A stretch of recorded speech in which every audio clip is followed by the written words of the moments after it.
Hey everyone, it's Quicken. Today I'm going to make my beauty school talk about video. I'm going to answer some questions. I'm just going to say some kind of general stuff too. And I'm just trying to be comfortable, nice and cozy. It is kind of a bummy day outside, so let's just cuddle up and share this video with one another. So the first thing I wanted to mention is how did I choose my beauty school?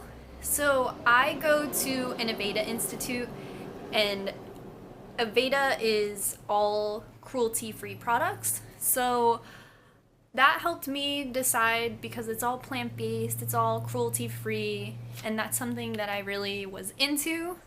I didn't really think too much about the cost of my beauty school. I kind of just wanted to go somewhere upscale, really nice, like a beauty school. I didn't want to go to like a technical college where there were a lot of trades being learned. That was an option to me in my high school, and I just wanted to go somewhere that focused their entire curriculum just on beauty. And when I went there, I spoke to some of the administrators, and they told me it was in my best interest to do part-time. And that really worked out for me because I was working at a coffee shop, so I had to work in the morning. And also because the daytime class, beginning right from August, was a lot of high school students. And even though I enrolled when I was 24 years old, they told me that I would be the oldest person in my class. I wanted to be among people who were working class, had a job, had outside responsibilities, maybe weren't fresh out of high school or currently enrolled in high school. I wanted to be around my peers or people who kind of understood, maybe people who had already been to college and had decided to go to beauty school. That was kind of the best approach for me. And, after I told them a little bit about myself, they agreed that part-time would be best for me too. I go to school from 4:30 at night to 9:30, Tuesday, Wednesday, Thursday, and every Saturday I go from 9 a.m. to 4 p.m.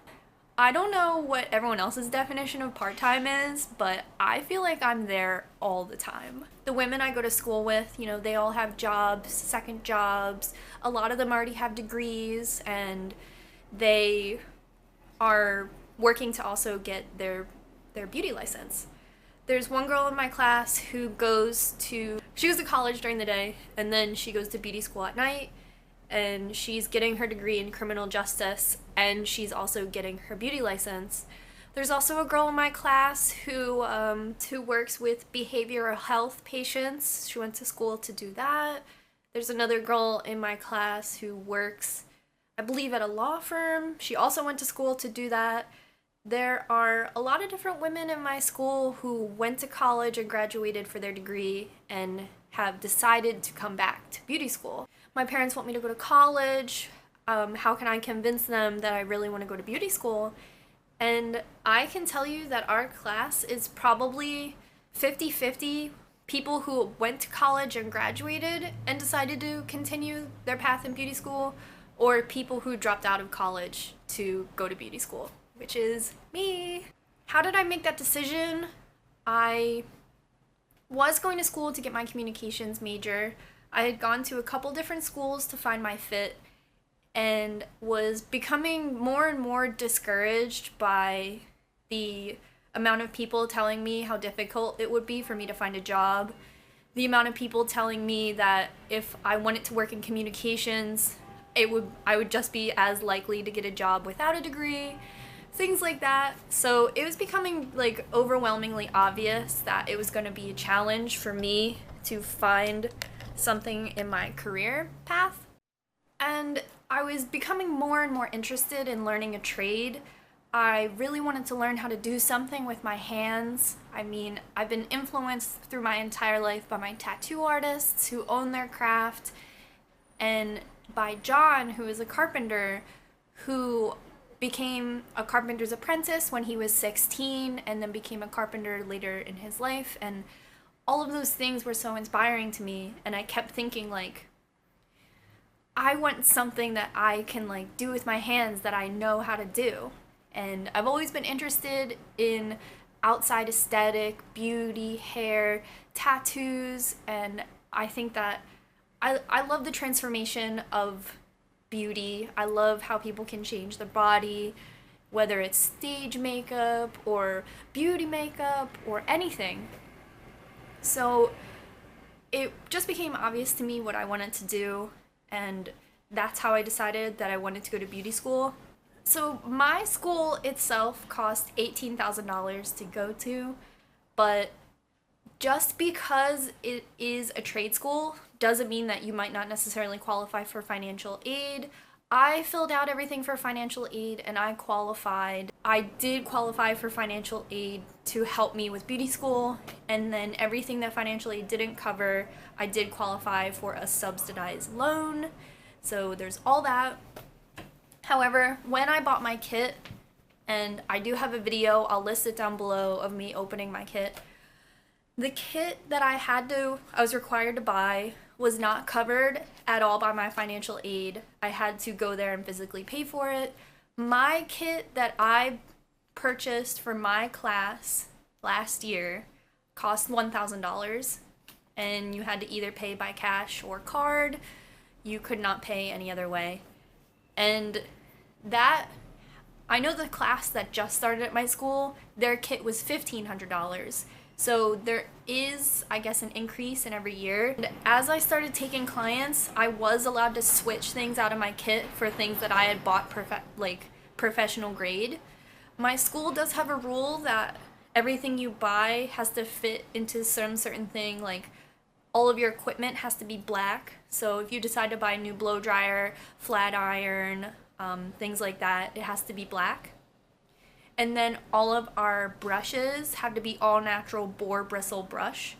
So sometimes I talk about my new brushes. If you ever want to see any of my brushes, I do have some of them listed on my Depop, but for me, I like upgrades and I like changing things around and learning what fits for me. I think while I'm in school, it's the best time for me to figure out what brush I like, what scissors I like, what blow dryer I like. So I don't mind spending that extra money to experience like trial and error while I'm at school, rather than waiting until I'm in a more professional setting where it might be inappropriate for me to trial and error items on paying customers. So I often get asked if I get paid, and I get asked by my clients, I get asked by people on YouTube, and the answer is no. If I do the math, and I think it might be wrong, but it comes out to about $65 a day is what I pay to go to school. So I would say I pay to receive clients. I don't get paid. But we are allowed to accept tips, but a lot of clients, there's no obligation to receive tips, to pay tips. So I don't receive tips on every client. A lot of my clients are students because my school is around 2 major colleges. So I get a lot of students, a lot of sorority sisters, a lot of fraternity brothers. So beauty school, and this goes for the United States, and I think Canada, beauty school goes by hours. So you have to complete a certain amount of hours before you're allowed to take your state board and qualify for your license. And because of that, being absent can sometimes be really detrimental to your school time. And the way our school works is the fee that you paid from the beginning, whether your loans paid for it or you paid for it, you pay for 70 extra hours, and you can use up those 70 hours, be absent all you want. And if you don't use those 70 hours, you get a refund at the end of the year. My program is 18 months long, so it's really, really difficult for most of us to keep those 70 hours. Like, I've used 61 of my hours so far this year, and a lot of times people go over. So if you go over your 70 hours, every additional hour costs $12. And you have to pay all those fees before you're allowed to graduate. So let's say I go over my 70 hours and then I'm absent 2 days in a row, and I was absent for Tuesday and Wednesday where I go 6 hours. So 12 times 12 equals $144. So if you're absent 2 days in a row after you pass your 70 allotted hours, it's gonna cost you $144. There was a girl in my class who recently went to Italy. One of her family members was very, very sick, and she was gone for a couple days, and it ended up costing her $465. I understand the fee because you have to make up your hours. You aren't allowed to just be absent and the year goes on. You're absent a day, and it just adds one more day at the end of the year that you have to be there. And there are some students who are about to graduate and they have to come in one more day to finish 3 hours. Like, that's a real thing. And I think it's gonna happen to me because I did leave early one day, so I'm scheduled to graduate on the 12th, but I think I'll have to come in on the 13th and just serve like 4 more hours. Because during my interview, they did ask me, like, is there anything that may keep you from coming to school? And I said no, but I think that that's a really valuable time for you to possibly say, like, I have a baby at home, I have a job during the day, like, I have a sick parent. Just so the school can work with you in the beginning and not at the end of the year where you had to pay back all these fines and fees because, like I said, just 2 days absent is $144. Oh, John's calling. So depending on the state that you're in, your curriculum may or may not be different. I know in New Jersey, they have a lot more hours than Pennsylvania, but New Jersey includes barbering as a part of their cosmetology license, where in Pennsylvania, barbering and cosmetology are 2 different things. But if you do get your cosmetology license, you're allowed to lend up to 500 hours to getting your barbering license. So in Pennsylvania, if you do decide to also get your barbering license, it's a little easier if you've already gone to cosmetology school. If you do decide that you want to have a universal license across the United States, you just have to get permission from the board, the state board. So you can either write them a letter saying, like, I have my cosmetology license in Pennsylvania and I've been doing hair for 5 years. Do I have permission to get reciprocity across the United States? Just because if I decided to do hair in New Jersey, I would have to go to school for 600 additional hours just to get my license there. Every state has different things, so I don't know every state, but I do know if you want, like, your whole United States license, you have to apply special for that. So if you've ever seen people on Instagram who, like, go on these, like, hair tours, if you think that that's your career choice, your career path, I would either get your license somewhere like New Jersey where it's the most amount of hours, or you may have to apply to have special permission to work across the United States, which might mean that you need to work in a salon for a couple of years just to get those hours right. So at my school in Pennsylvania, we mostly focus on hair. We have had lessons a little bit on, like, facials. We did have a night where we did everybody's nails on their fingers and then pedicures in, like, a pedicure chair. All of that stuff. Clients can come to our school and ask for a pedicure, ask for a manicure. There have been girls in our class who are, like, refuse to do pedicure night, refuse to do nail night, and you get sent home from school, and then you kind of have to think about, like, that goes against my 70 hours. I might have to pay $12 an hour. So if you're like I hate feet, like strictly hate feet, it's gonna come up in your cosmetology career. And if you're like, hey, when I graduate, I'm only gonna do hair, I don't need to touch your feet, you kind of just have to be game. Like, I've probably had about 6 client pedicures since I started taking clients at school. 2 of them were John, so, like, that's great, but then some of them were strangers. I had a really, really, really bad time once, and I had to, 1 moment please, walk away, get a quick cry. That one particular client was probably my worst experience, so I shouldn't really, like, throw it out there, but yeah, if you go to a cosmetology school and get a pedicure, it's not gonna be as good as a pedicure you get in a nail salon. We don't focus our curriculum really on pedicure. When the client looked at her toes and was like, that's it? Yeah, that's it. I've only done it a couple times.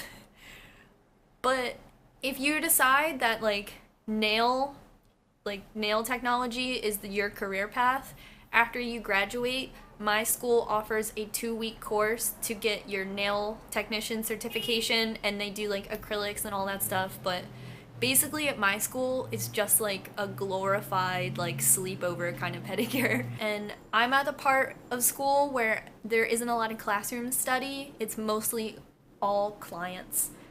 I probably get about 2 to 3 clients a night. I do almost exclusively do walk-ins, and then once I have a client, I can give them my business card, kind of talk to them.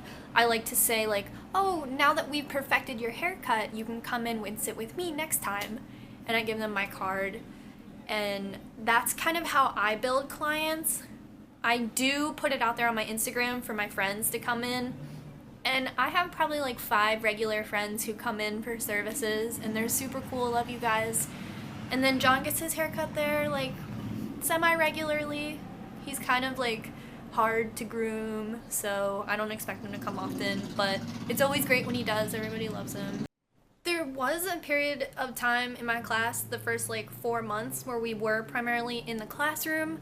I would say if it is your first time going to a secondary school, like you're right out of high school, adult education is very different than your high school experience.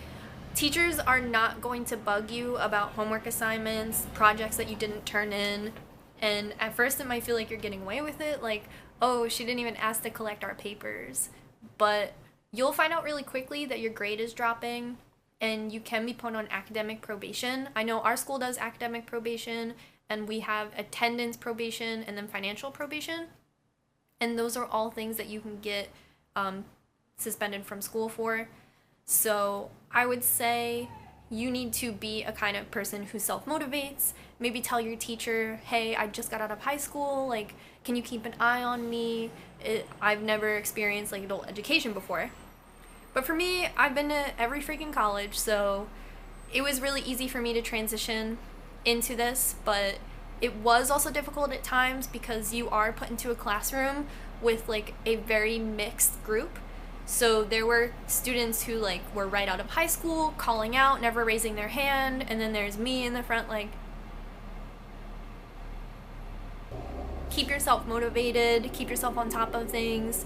I bought a binder, a notebook, I bought locker organizers. I actually filmed a little bit of what my locker at school looks like, and I had the hardest time fitting everything in my kit in my locker, but I did organize it. Here's a little clip.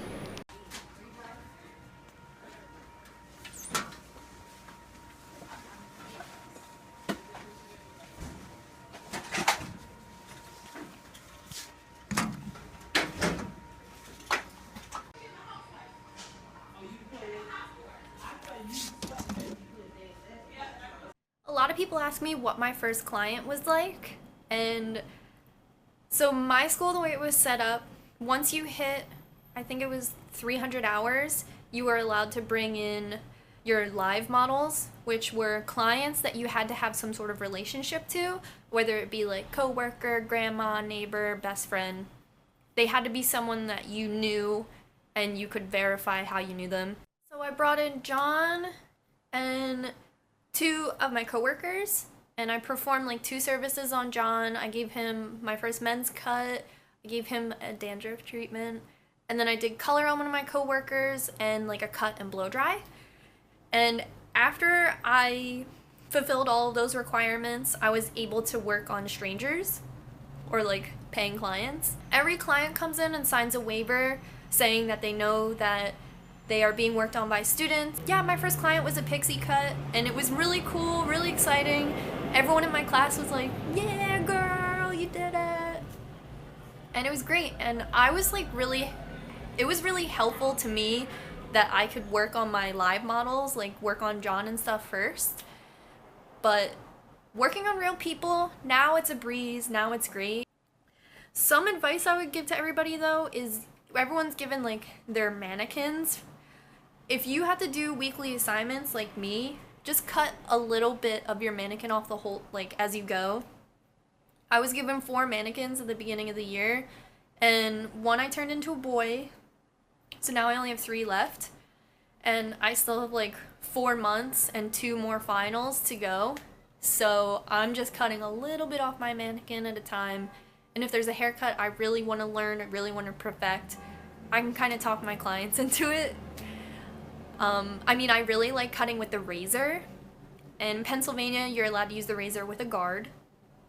So I love razored haircuts, and I think I talk like 90% of my clients into them. But it's great. I love it. I love razored haircuts. If there's something that you need practice on, talk your clients into it. Learn how to speak that language and talk your clients into the things that you want to do.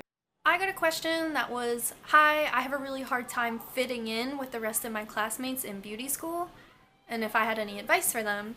And my class, we are just joined at the hip. I love every single one of those girls, would die for them. It wasn't like that in the beginning. In the beginning, I felt really lost, really isolated, really confused. I didn't really have anyone to talk to. I felt really strange, like being tattooed and being vegan and just like kind of being different. And it took me a while to kind of shake that, because the first couple days people kind of like formed their own groups and stayed that way. As time went on and the year went on and we did enough of those like cheesy get to know me activities, walls were kind of broken down, and it was easy to talk to people and easy to figure them out and things like that. And my best recommendation is don't be shy. And I don't mean like give everyone your phone number the first day, but if you're doing those group activities like 2 truths and a lie or something like that, don't be like, my favorite color is pink, my favorite color is blue. Be interesting. Tell people about yourself. You're stuck with these people for a long time, and there are things that they can show you. And I think that if you are honest and open to everybody, it's going to come back to you. And there's always going to be like negative Nancys in the crowd, and I don't think you should be one of them. I think it's a great time to open up. And once you get older, it's hard to make friends, and it's hard to find yourself in situations where you're around people. I think it's a great time to open up. And once you get older, it's hard to make friends, and it's hard to find yourself in situations where you're around people. So my best advice is be patient, but don't close yourself off to anybody. If somebody is working on a braid that you don't know how to do, ask if you can watch. Don't be weird, just be like, I've never seen that, can I watch? I don't know any braids. There's not one braid I know, and there's not one class on braiding at my school. So the first night we had to do braids, I cried. I cried and I cried, and I went home and I had a beer. I was just so upset. But the girl next to me had a hard time braiding too. And when I looked over her and she didn't know how to braid either, I was like, do you get this? And she was like, no. And we have sat next to each other ever since, and I swear that. And that was like 7 months ago. So don't be afraid to open up. If you have a hard time fitting in, just know that everybody's different. Everybody goes to beauty school for different reasons. Everyone comes from different backgrounds, and you just have to be available for anything that might come your way, any questions, any advice, and you're going to see people progress, and asking them for advice is sometimes a better lesson than one you can get from your teacher. And we give each other advice, we support each other. If someone's crying, then someone's always there to help. And I think it's great. I love it. And I would love to answer any more questions that I didn't cover. I could turn this into a continuing series. I'd love to, but this is getting really long. And I hope that I answered every question that you might come across in your mind. If you're in beauty school, if you're thinking about going to beauty school, if you graduated, let me know. And let me know how you felt about this video, what's different for you. and what came in your kit, what you're into, did you already graduate? And yeah, thank you so much. Give this video a thumbs up, send it to your friend who's considering beauty school, and let me know what you think. Subscribe, and yeah, until next time, see you.